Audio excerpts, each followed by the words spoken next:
Cet homme a déclaré que la nounou robotisée de la famille avait tué son chien. Mais l'expert en assurance a pris un couteau de cuisine et s'est poignardé lui-même dans la paume de la main. Selon les 3 lois de la robotique, les robots ne permettent pas aux humains de faire du mal à leur propre corps. Une escroquerie à l'assurance aussi rudimentaire a été si facilement démantelée. Depuis la grande récession mondiale, Pilgrim a introduit des robots dans tous les foyers. Ils ont pris en charge la plupart des travaux lourds et dangereux. Mais ils ont aussi entraîné la perte d'un nombre croissant d'emplois. De nombreuses personnes ont essayé de gagner de l'argent en utilisant des robots pour frauder leur assurance. Mais les 3 lois de la robotique sont inscrites au cœur du système et ne se sont jamais trompées. Un jour, alors qu'il patrouillait dans les rues, un policier a trouvé un robot en train de réparer son propre corps. Après avoir découvert qu'il était apparu, le robot était encore dans un état de faiblesse et a caché ses outils de réparation derrière son dos. Inconsciemment, le policier a sorti son pistolet. Mais étrangement, le robot s'est mis à implorer sa pitié. Le policier lui a tiré une balle dans la tête et l'a ramené à l'entreprise pour analyse. Rapidement, les ingénieurs ont trouvé 25 pièces qui n'appartenaient pas au robot. Et certaines d'entre elles étaient même améliorées.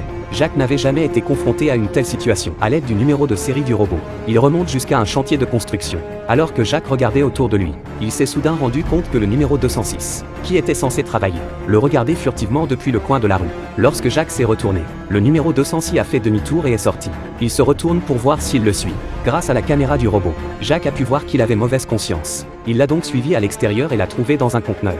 À ce moment-là, 206 se cache dans un coin, une boîte métallique à la main. Jacques lui demande ce qu'elle contient. Mais à sa grande surprise, 206 renverse un réservoir d'essence et s'immole avec un pistolet à peinture. Selon la 2e loi de la robotique, ils n'ont pas le droit de faire ça. Jacques le renvoie donc au bureau pour inspection. Les ingénieurs le réinitialisent rapidement. Mais le robot se tue à nouveau. Ils ouvrent la boîte dans la main du robot et trouvent une batterie nucléaire à l'intérieur. Un mécanicien a dû modifier la programmation du robot. Pour le retrouver, Jacques consulte un scientifique. Il répare le noyau endommagé de 206 et l'installe dans un autre robot. Puis une scène miraculeuse se produit. Ce robot se réparait tout seul et en 1 heure. Il s'était doté d'une jambe mécanique. La même opération a pris plus de 10 ans aux scientifiques. Ce qui est encore plus étonnant, c'est qu'après avoir réparé son corps, le robot vole des pièces sur la table. Avant que Jacques ne puisse dire quoi que ce soit, quelqu'un a soudain sonné à la porte. Le scientifique ouvre la porte et est abattu par le tueur. Jacques s'en aperçoit et s'enfuit précipitamment, se cachant à l'extérieur et montant dans une voiture qui passait par là. Mais en levant les yeux, il s'aperçoit que le conducteur porte le numéro 206. Bien qu'il ne soit plus limité par la 2e loi, il protège toujours l'humanité selon la 1re loi. Ainsi, les 2 voitures se sont poursuivies hors de la ville, dans une course folle à travers le désert. Grâce à ses réflexes rapides, le numéro 206 a évité tous les obstacles. Mais le tueur heurta un rocher et explosa instantanément. Sous l'effet de la vague d'air, Jacques s'évanouit instantanément. Lorsqu'il se réveilla, il se retrouva traîné par 4 robots. Jacques regarda derrière lui. Il ne voyait plus aucune trace de la ville. Dans un environnement aussi hostile, les humains ne tiendraient pas plus de quelques heures. Même si les radiations ne le tuent pas, l'air sec le desséchera rapidement.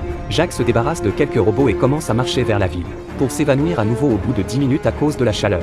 Pendant la nuit, Jacques est réveillé par des robots qui ont créé un filtre à eau. Les robots le maintiennent en vie, mais il est impossible de revenir en arrière.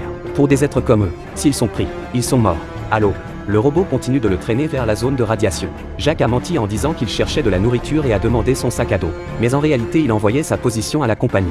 Il a ensuite caché une fusée éclairante. Lorsque l'entreprise a reçu le message, elle a immédiatement envoyé ses collègues à sa poursuite. Jacques pensait être sauvé, mais il n'avait pas réalisé que son collègue le considérait comme un traître dans le robot. Les robots sont venus protéger Jacques, mais 2 d'entre eux ont été abattus par son collègue. Alors qu'il pointait son arme sur 206, Jacques a soudain sorti une fusée éclairante. L'autre homme, terrifié, a laissé Jacques crier et ne l'a pas quitté pour retourner en ville. Les 2 robots ont alors prélevé sur leurs compagnons quelques pièces qui pouvaient continuer à être utilisées et Jacques a obtenu de la nourriture de son collègue. Les robots l'ont rassuré en lui disant que lorsqu'ils arriveraient à destination, il y aurait peut-être des voitures qui pourraient encore être démarrées. Après un jour et une nuit de voyage, ils atteignent enfin la limite de la zone de radiation. Jacques ramasse les jumelles et découvre un homme agenouillé sur le sol. Probablement le mécanicien qui a modifié les robots. Il se précipita immédiatement vers l'homme mystérieux et lui enleva sa cape. Mais il ne se rendit pas compte qu'il s'agissait également d'un robot. Jacques pensait que le vrai mécanicien devait se cacher au fond de l'entrepôt. Mais après avoir crié pendant une demi-journée, il n'a même pas vu une ombre. Who altered you? Nobody altered. Who altered your protocols?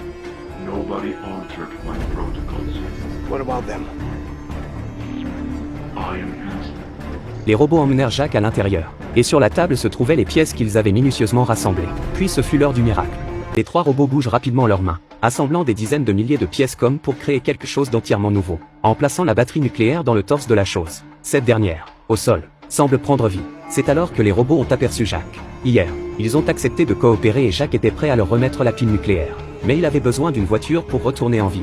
Le lendemain matin, Jacques s'est réveillé au son d'un moteur qui démarrait. Le robot a construit une voiture à main nue et il a hâte de monter dedans pour retourner en ville. Jacques s'apprête à dire au revoir à 206 en sortant de la maison, lorsqu'il voit un insecte mécanique sortir de la maison en courant. Can you speak? He is not going to need to. But it breathes like you.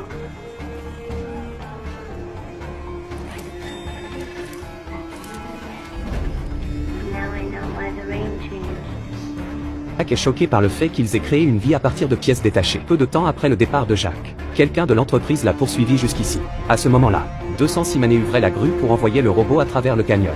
En voyant les balles arriver, le robot s'est retourné et a sauté de la falaise. Le chef de l'entreprise a alors forcé les autres robots à s'agenouiller.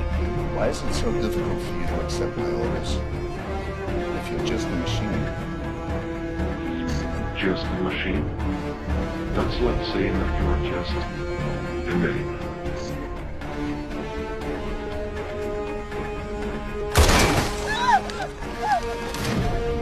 Le superviseur retire sa puce et la met dans sa poche. Il se retourne et vise 206 au loin. Au moment où il s'apprête à tirer son deuxième coup de feu, Jacques fait brusquement demi-tour dans sa voiture lorsqu'il découvre que la compagnie a kidnappé sa femme. Jacques appuie sur l'accélérateur et les percute de plein fouet. Malheureusement, le superviseur s'est enfui. Jacques a sauté de la voiture et s'apprêtait à prendre son arme pour riposter. Mais le superviseur avait déjà touché le sol et l'a assommé d'un coup de feu. Heureusement, les insectes mécaniques sont soudainement sortis et ont attiré l'attention du superviseur, ce qui a donné à Jacques une chance de s'échapper. Jacques s'est rapidement retrouvé au bord de la falaise et, juste à temps, l'insecte mécanique s'est jeté sur le superviseur par derrière.